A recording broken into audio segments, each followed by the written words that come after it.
मैं भी उत्तर प्रदेश की रहने वाली हूँ और तुम जैसे लोगों से डरने वाले हैं नहीं। हम संवैधानिक दायरे में रह के कार्यक्रम कर रहे हैं, तो तुम हर जगह उसको रद्द करने का काम कर रहे हो। ये वर्दी किसने दी है तुमको पता है? डॉक्टर बाबा साहब अम्बेडकर की वजह से है।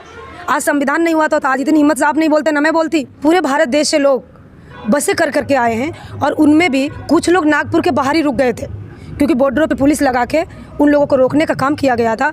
और हम लोग इतनी लाखों लोगों की संख्या में रहने के बावजूद भी एक बढ़िया बात यह है कि हमारे किसी व्यक्ति को खरोच तक नहीं आई। नमस्कार, जय भीम, जोहार। आज हमारे साथ हैं गीता पैट्रिक में, और ये बामसेफ में सक्रिय रूप से महिलाओं को जागृत करने का काम करती आई हैं और ओबीसी SC ST माइनॉरिटी की जो महिलाएं हैं उनको जागृत करने का काम आई हैं। अभी इन्होंने नागपुर हेडक्वार्टर को घेरने का अपने महिला मोर्चा के माध्यम से बड़ा आंदोलन किया था। भारत मुक्ति मोर्चा के द्वारा, बहुजन क्रांति मोर्चा के द्वारा जो आंदोलन हुआ था, बढ़ चढ़कर मैडम ने समर्थन लिया था। मैम, क्या वहाँ का नज़ारा था? सर, नागपुर में जो था बहुत काफ़ी मात्रा में तो महिलाएं आई थी जी, और उसमें हमने ये देखा कि महिलाएं छोटे छोटे बच्चों को लेके गोदी में और जेल वाले बस में जाने का काम कर रही थी। हमारे पब्लिक इतनी ज़्यादा थी कि इस गवर्नमेंट के पास सरकारी बसें कम पड़ गई हम लोगों को उधर ले जाने के लिए, और हम लोग उधर कम से कम लाखों की संख्या में थे, कई लाख के उसमें। और इन लोगों ने हर जगह हमें रोकने का काम किया। कम से कम नागपुर में जो ट्रेनें आने वाली थी, उस रूट से जाने वाली थी, 129 ट्रेनें तो रद्द कर दिया था। उसके बावजूद भी पूरे भारत देश से लोग बसें कर करके आए हैं और उनमें भी कुछ लोग नागपुर के बाहर ही रुक गए थे, क्योंकि बॉर्डरों पे पुलिस लगा के उन लोगों को रोकने का काम किया गया था। उसके बावजूद भी हमारे कई लाख लोग थे और जेल में भी जाने का काम किया। वहाँ पे ये देखा गया कि 2 बजे रात से ही हमारे जो राष्ट्रीय लेवल के नेतृत्व करता हैं उन लोगों को उठाना शुरू कर दिया था, और माननीय मेश्राम साहब को सुबह 8 बजे के करीब लगभग इन लोगों ने उन्हें भी डिटेंड कर लिया था। उसके बाद से जो इस रैली को सफल करने वाले लोग हैं वो 2nd, 3rd और 4th, क्योंकि हमारे नेशनल लेवल के लोगों को तो डिटेन कर लिया, लेकिन जो बाकी जो लोग थे, सेकंड लीडरशिप, 3rd, 4th जो भी लोग थे, उन लोगों ने इस महारैली को सफल करने में बहुत योगदान दिया है। और वहाँ की पुलिस भी घबराई हुई थी और इसकी पुलिस भी कम थी। हमारे कई लाख लोग थे, उसमें इन लोगों ने 8 या 9 हज़ार प्रशासन, महाराष्ट्र की पुलिस कम पड़ गई थी। इन लोगों ने MP से पुलिस मंगाए थे, लेकिन फिर भी हम लोगों को कंट्रोल करने में नाकामयाब रहे। और हम लोग इतनी लाखों लोगों की संख्या में रहने के बावजूद भी एक बढ़िया बात यह है कि हमारे किसी व्यक्ति को खरोच तक नहीं आई। एक ऐसे मैसेज आया था, कोई कार खड़ी थी बीच में और इन लोगों ने कहा कि मैडम देखिए अभी आग लगने वाली, लेकिन हमारा क्रांतिकारी आंदोलन शाम तक अच्छे से सफल हो गया, लेकिन उस कार में एक खरोच भी नहीं आई। इंसान को तो छोड़िए, उस गाड़ी में भी नहीं आई। तो इतना बड़ा आंदोलन को हम लोगों ने संवैधानिक दायरे में रह के और सफल करने का काम किया है। और हमारे मेश्राम साहब को जब इन लोगों ने डिटेन किया था तो वापस इन लोगों ने हमारे साहब को DGP की गाड़ी से 6 गाड़ियों ने वापस सुरक्षित छोड़ा है। जबकि साहब ने, जब हम आंदोलन कर रहे थे जेल में, तो साहब का आवाज़ आया था कि आप लोग अपने अपने घर चले जाइए, मैं सुरक्षित हूँ।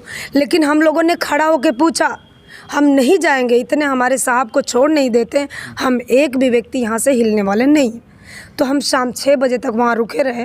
उसके बाद से जब साहब को छोड़ दिया गया, हमने उनको लाइव देख लिया, उसके बाद से ही हम लोग वहाँ से आने का काम किया।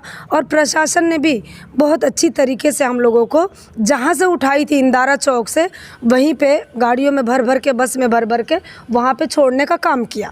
तो हमारा बहुत सफल रहा और एक बहुत अच्छा मैसेज गया है कि अगर जो RSS का टक्कर लेने वाला है कोई व्यक्ति, तो केवल बामसेफ संगठन है जिसके नेतृत्व करता है माननीय वामन मेश्राम सर। क्योंकि हम अगर जो जाते शांतिपूर्वक रैली में जाते और रेशम बाग में प्रोटेस्ट करते, तो उसका भी एक बहुत अच्छा मैसेज जाता। अभी हाल ही में वामन मेश्राम का अधिवेशन होना था, बामसेफ का अधिवेशन होना था कानपुर में। जी। वहाँ भी उनके कार्यक्रम को रोका गया, परमिशन नहीं दी गई, लेकिन वहाँ रोकने के बावजूद भी वहाँ एक बेहतर बड़े मास के साथ वहाँ कार्यक्रम हुआ। और यही हरियाणा में भी रोका। आखिर क्या कारण है कि अब वामन मेश्राम के कार्यक्रम को, बामसेफ के कार्यक्रम को अति विशेष के द्वारा रोकने का काम किया जा रहा है? सर, दरअसल इसमें क्या है कानपुर में मैं थी वहाँ पे, और वहाँ पे जो प्रोटेस्ट करने या लोगों को रुकने के काम में मेरा काफ़ी भूमिका थी, क्योंकि जब वो रोहित तिवारी आया और उसने हमें डराने का काम किया कि 144 धारा लग रही है, आप लोग हॉल खाली करिए, आप रुक नहीं सकते, तो मैंने उसका डट के सामना किया। मैंने कहा कि आपकी लंबाई चौड़ाई से मैं डरने वाली नहीं हूँ। मैं आर्टिकल 19 के तहत हमारा इसमें प्रोग्राम है और हम इतने दूर से चल के आए हुए लोग अपने प्रोग्राम को सफल करेंगे कि जो इतने सारे लोग इकट्ठा हो गया। फिर वो तिवारी जी ने वहाँ से जाने का काम किया और उसके बाद से दोबारा भी आए और डराने का काम किया, और उन्होंने कहा कि मैडम हमारे साहब ने एक गेस्ट हाउस दिया हुआ, वहाँ आप लोग ठहरिए। मैंने हम कहीं नहीं जाएंगे, हमारे साहब के बताए हुए हम इस हॉल में रुकेंगे, बाकी कहीं नहीं जाएंगे। तो उसके बाद से वो चले गए और हमारे लोग धीरे धीरे आ गए, और मैंने उस रोहित तिवारी को बोला कि हमारा एक भी व्यक्ति अगर जो गेट पे रुका तो मैं केस करूँगी तुम्हारे ऊपर। मैं भी उत्तर प्रदेश की रहने वाली हूँ और तुम जैसे लोगों से डरने वाले हैं नहीं। हम संवैधानिक दायरे में रह के कार्यक्रम कर रहे हैं, तो तुम हर जगह उसको रद्द करने का काम कर रहे हो। ये वर्दी किसने दी है तुमको पता है? डॉक्टर बाबा साहब अम्बेडकर की वजह से है।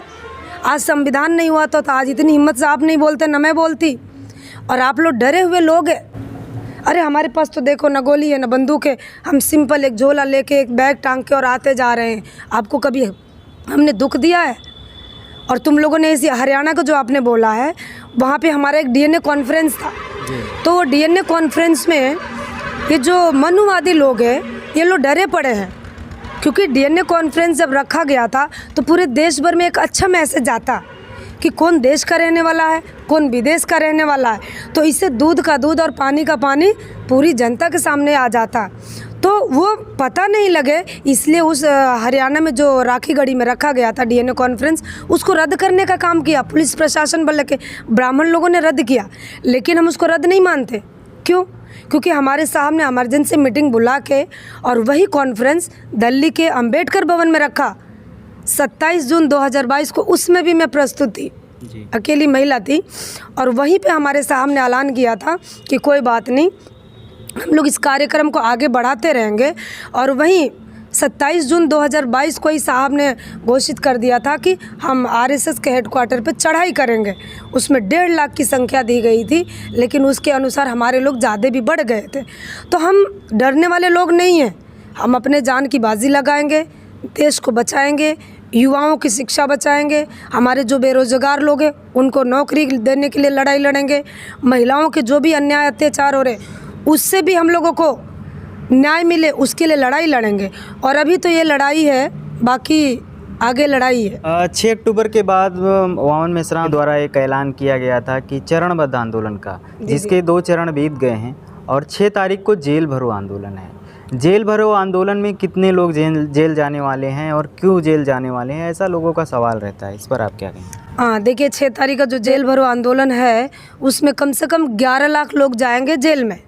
जो रजिस्ट्रेशन हो चुका है हम लोगों का, हम भी करके आए हैं कि हम जाएंगे 6 तारीख को, और काफ़ी संख्या में महिलाओं ने अपना रजिस्ट्रेशन कर चुके हैं। जेल जाने से डर नहीं लगता? नहीं सर, क्यों डरना है? जेल जाएंगे तो अच्छे काम के लिए जा रहे, अपने देश को बचाने, अपने नस्ल फसल को बचाने के लिए जा रहे, तो उसमें डरने की क्या बात है? क्योंकि हमारे समाज की जो महिलाएं हैं, गांव तबके के लोग भी हैं, पुलिस को देख के डर जाते हैं, और आप डायरेक्ट जेल जाने की बात कर रहे हैं, जेल भरो आंदोलन की बात कर रही हैं। नहीं, हम महिलाओं को जागरूक करेंगे ना। आप डरने की बात कर रहे हैं। हम नागपुर की जेल में जाके हमारी महिलाएं खुश हो गई। मेरे को नागपुर के कई से ऐसे मंडल और ज़िला में बुला बुला के वेलकम किया, जेल से आई हुई क्रांतिकारी महिला, और लोगों ने फूल माला चढ़ाया, मुझे कई जगह वेलकम किया, दावत किया, और मैंने महिलाओं का हौसला बढ़ाया। उधर से अभी बहुत महिलाएं तैयार है, मैडम हम और जेल पे जाएंगे, तो क्यों डरना है? बाकी जो महिलाएं डरती हैं उनको क्या डर देंगे, उनको समझाएंगे। अगर जो आपको अपना पति बच्चे अपना देश बचाना है तो जाना पड़ेगा, एक बार नहीं बार बार जाना पड़ेगा। और हमारे जब साहब अगर जो आदेश कर देते ईवीएम मशीन तोड़ के जाने के लिए, तो हम बड़े पैमाने पर जाएंगे ना जेल। बाम साहेब की जागृति की वजह से आज देश में जो एक क्रांति फैल रही है, महिलाओं की जागृति, युवाओं की जागृति, बेरोजगारों की जागृति, समाज का जो इंटेलेक्चुअल वर्ग है आज बड़े पैमाने पर इस मिशन से जुड़ रहा है।